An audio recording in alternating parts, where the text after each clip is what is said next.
первую очередь, когда наши полномочные представители в регионах бывают в республике, у них одна из главных задач – это или ко мне на доклад, или же на доклад к главе администрации отчитаться о проделанной работе. Что сделано?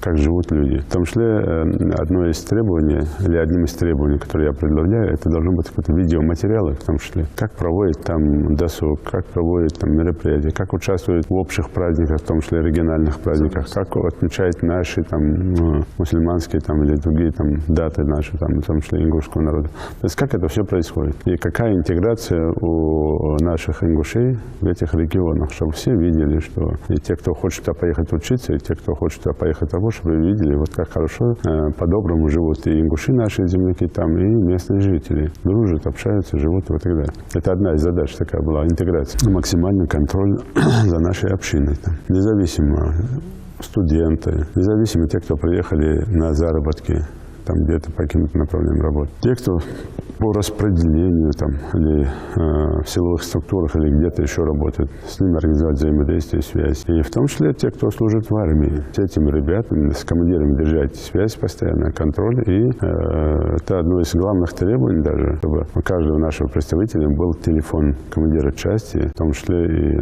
заместителя командира по политической работе. И они могли бы в любое время, если что происходит, выйти на связь и обсудить вопросы по тем или иным проблемам, которые возникают в воинской части. Контроль, посещение, помощь тем ребятам, которые находятся в местах заключения, в тех регионах, где наши представители присутствуют. Эта работа проводится, это довольно большой объем работы. Мне это все докладывает, в том числе, какую помощь оказывают заключенным.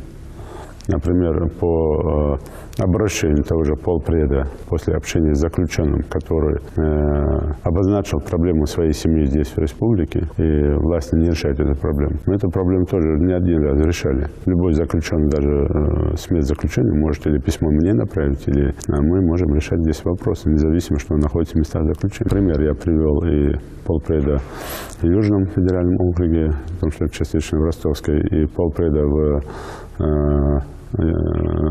Свердловской области, Аушева и Дарсигова, которые нашли средства, возможности.